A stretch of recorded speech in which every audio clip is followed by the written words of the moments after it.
Just I kind of don't really remember. I just know that I was needed to stop being, timid a little bit or trying to fill out the situation, but rather than just going in there and just executing, which he made a good point of, and I was able to do it. So. Yeah, what do you make of Jay and his staff's ability to sort of know what makes each player tick and when to have those pull-aside conversations and what it sort of does for you guys? I think it's just it comes down to relationships, to be honest, and they know, who they can get after a little bit, who they can't. There's different coaching styles for different players. I think they can do a really good job of that with each player and to pull the best from them in any situation that they put them in. So I'd just say, relationships and just knowing their player at the end of the day. With the bullpen in particular, you guys have been on a nice string here the last couple games. Just what do you think has worked for you guys the last couple weeks? It's really clicked. I'd say Chris Martin, our strength coach, started getting with us in the bullpen, and he's done a really good job of getting us ready for the situations that we're about to go in. And he's a genius. He knows everybody more than we know ourselves. From the body and just getting warmed up, and he's been a huge part of that. So. 2 straight SC series away from home. What do you think coming back home for them? How weird was it to be on the road that long?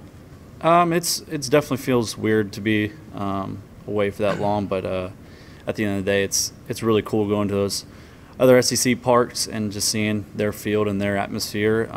It definitely makes you appreciate yours when you're at home, but it's going to be really good being back here for the next couple weeks. Coach said you have a knack for understanding pitching, and maybe you could be a pitching coach here someday. But so do you think you sort of have that, and what makes you sort of curious about the ins and outs of pitching?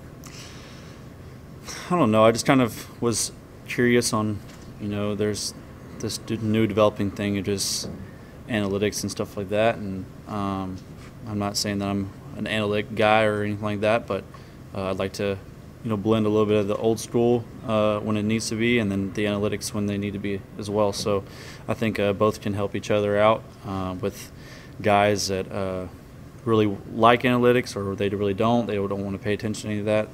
I think I kind of fall in between that of, just what works for me, and later on, if I do coach, I guess, then I guess I can have a better understanding of that. So because of how powerful analytics are in the game, it feels like we're getting more and more away from the old school's vibe of that style of pitching. What is that?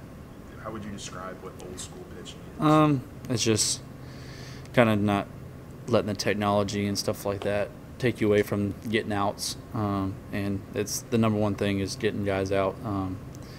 At the end of the day, whatever it says on the TrackMan or whatever, it's not going to help you out when you're on the mound, out there by yourself and trying to get out. So it's just that's where I fall in between. You guys get the TrackMan data now during games, just for the SEC stuff? No, we kind of stay away from it. It's just competing and during the games. And then if a guy wants to go look at it after, they have every right to. But if they don't, they don't.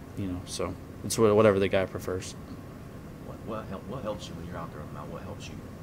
It's maybe way too simple of a question, but what helps you get outs?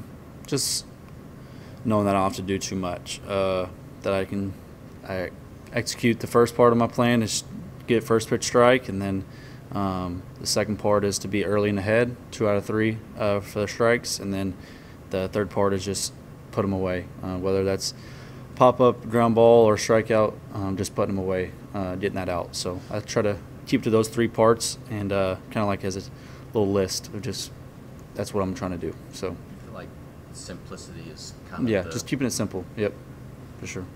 Obviously, you and Gavin are pretty close. Mm-hmm. So how's he dealt with this sort of news and moving forward? Yeah, he's been a great teammate through it. He's been helping out guys with just being more comfortable out there since he's done it the past 2 years here, and I think he's done a great job of being a teammate and being on the bench for us and helping guys out when they need to be helped out.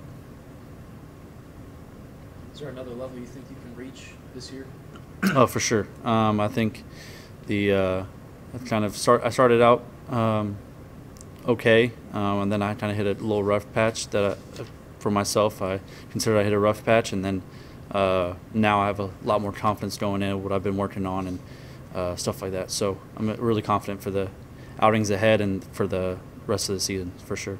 How'd you kind of discover that confidence again? Just different things that I would do, warming up and stuff like that, and drills and stuff that just helps me be better. Have a better understanding of what I need to feel on the mound and stuff like that. How's Jamie Tutko helped you out? He's helped me out a lot. Him and Coach Yesty have helped me out a lot mentally, and just knowing who I am as a pitcher, letting me do what I do naturally, and kind of setting out a game plan and trying to execute it the best I can. What's a game day morning look like for you? I try to get up. I have a dog, so I got to take her out and feed her and stuff like that. But take her on a little walk, and then try to get some breakfast, and then kind of just hang out a little bit. We don't have to get to the field depending on the game time. If it's 6:30, I'll probably get to the field around 2 o'clock. So kind of just get to hang out a little bit, relax and get out of the sun before I have to, go to competition mode. So it's just nothing too crazy like some morning routines that you see on social media, but it's just a kind of a simple morning routine. Yeah. Do you eat the same thing every game day morning, or you mix it up? Nah, I don't even really pay attention to what I eat, to be honest. It's whatever I'm, I guess, feeling that morning. No face plunges for you? Or no face plunges, no. No banana peels on the face. No.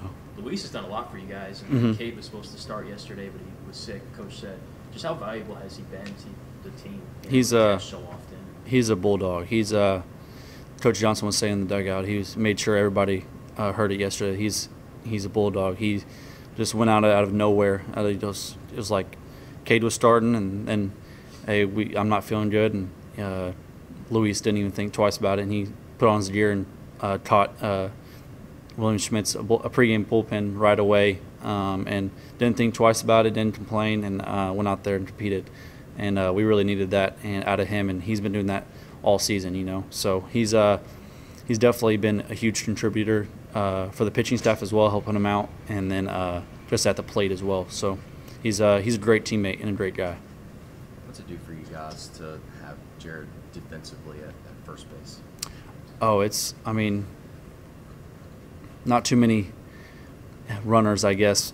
I feel like they get kind of timid running down towards first base when they see him at first base catching the ball. But I'd say he's I don't know. Somebody was saying that he's made big strides from last year defensively, and I was like, well, shoot, I don't know what he looked like before, but he looks really pretty good right now. But he's been making some really good plays over there, and you need that with. I think it just makes the infielders have a little bit more comfortability throwing the ball over to him in those situations. So, with how big he is, and at the plate as well. So, yeah. What have you learned about your game through StatCast, all that stuff? I don't really pay attention to it too much during the season. I just kind of know where I need to be throwing the baseballs, to be honest. Where I need to be executing pitches, and then. It's just trying to do that as much as I can. Good. Thank you, Thanks, Connor. Connor. Yeah, thanks, Connor.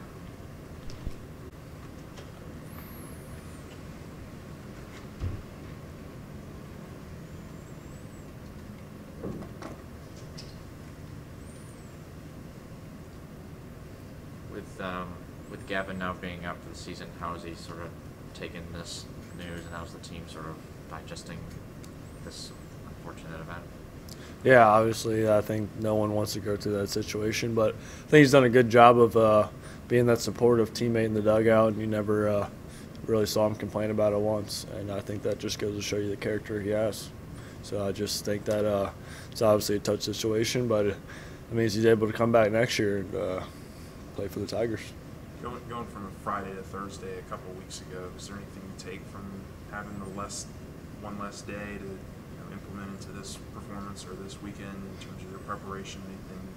Yeah, obviously I just go kind of day by day and see how my body feels, and kind of that's how I determine how many throws I play and catch.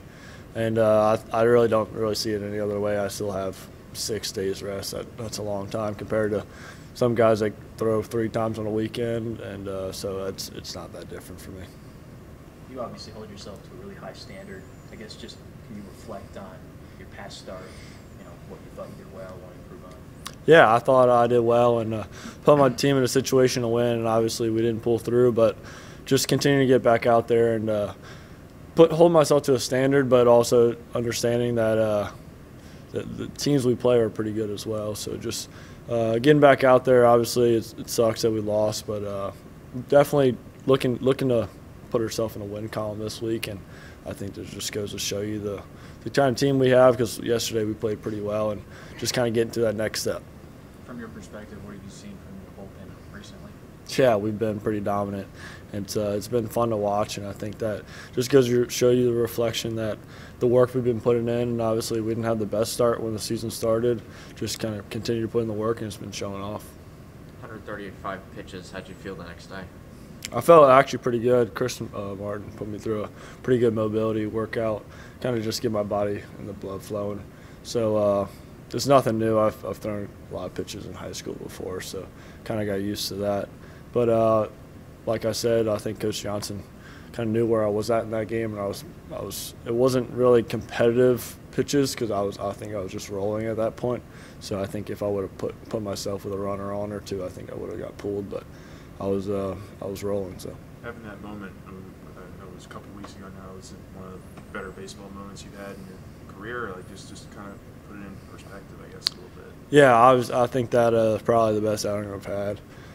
But continue to work on. I think that that could have been better, honestly, in my opinion. I think that first inning could have got away and walked a couple of guys. So I mean, I think the goal for me, really, I want no walks every game, and I think that's something that I can really strive to improve on.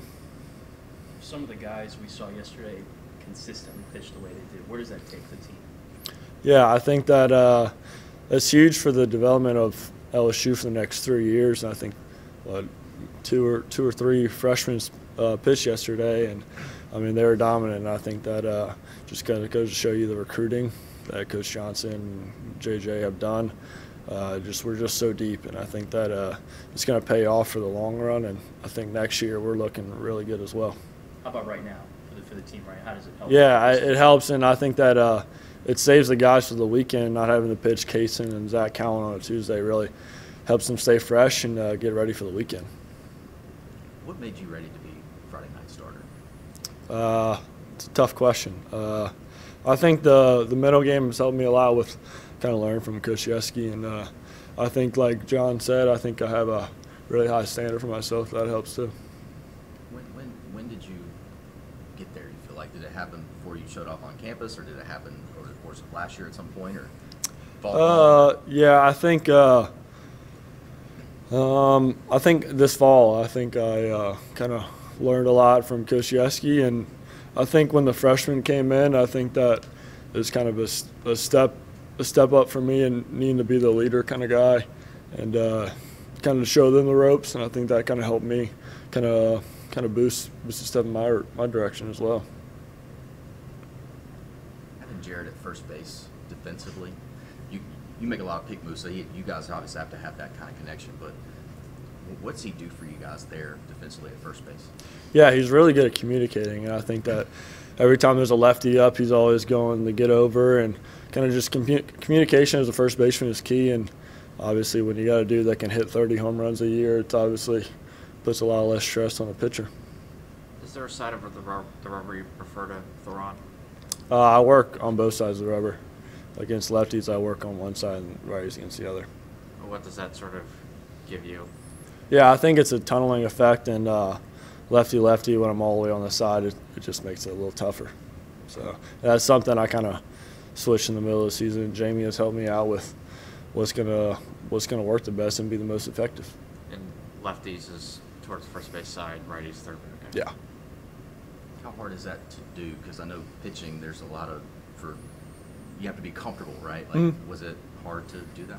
No, I think that I think it was pretty easy for me, and I think that kind of resolves around just being athletic and not truly being like a pitcher that is set in one direction, just kind of being versatile.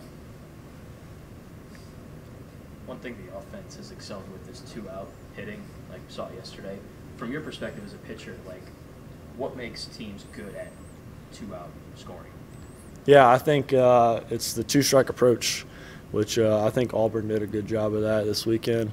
And but I mean, our team is just so good in two-strike counts, and I think that Coach Johnson told me yesterday that we're leading the country in two-strike at batting average. So that goes to show you the kind of the fight every guy has, and we're never out of the battle.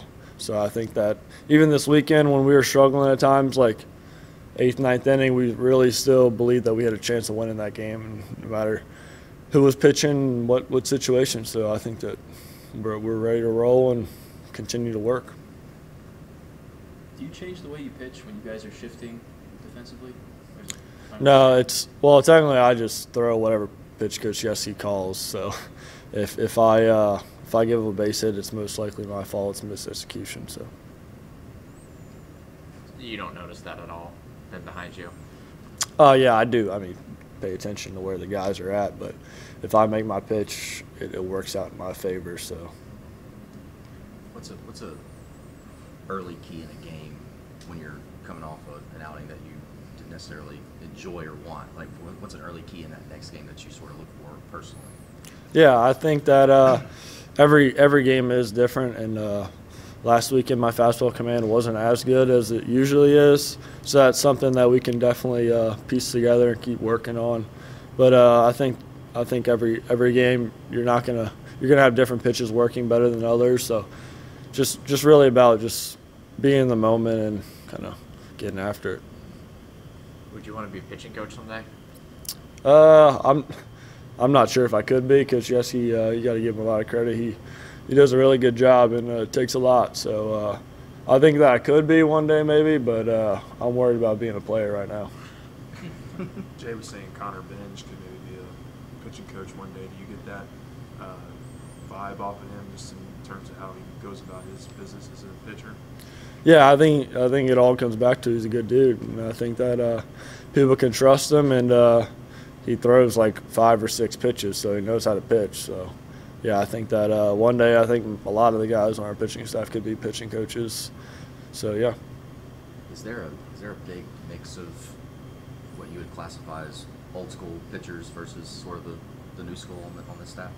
Yeah, I think there is. There's a couple guys that kind of tend to lean to Jamie, which is our like analytics guy that always has the iPad with all the crazy numbers. I don't really get into it, but yeah, we have a couple guys like that, and a couple guys, I guess, like me that just, if I throw the pitch to the right spot, it's probably going to work out.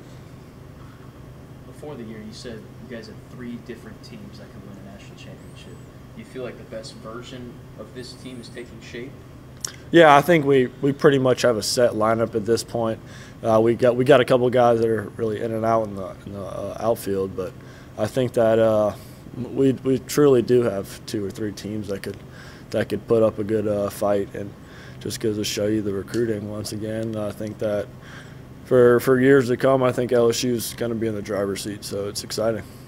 Was it kind of interesting pitching against Sammy? Yeah, it's fun. He's a really good dude. I talked to him the day after, and he's one of those guys that you root for. Even though he's not on your team, you root for him. You had a chance to get a look at what Justin LeBron does at the plate, and how do you sort of attack him? Yeah, I actually played. He was on my travel ball team in high school, so yeah, it'll be a fun little matchup, but I'm not really worried about it. All right. Good. Thank y'all. Yeah, thanks, Kade. Yes, sir.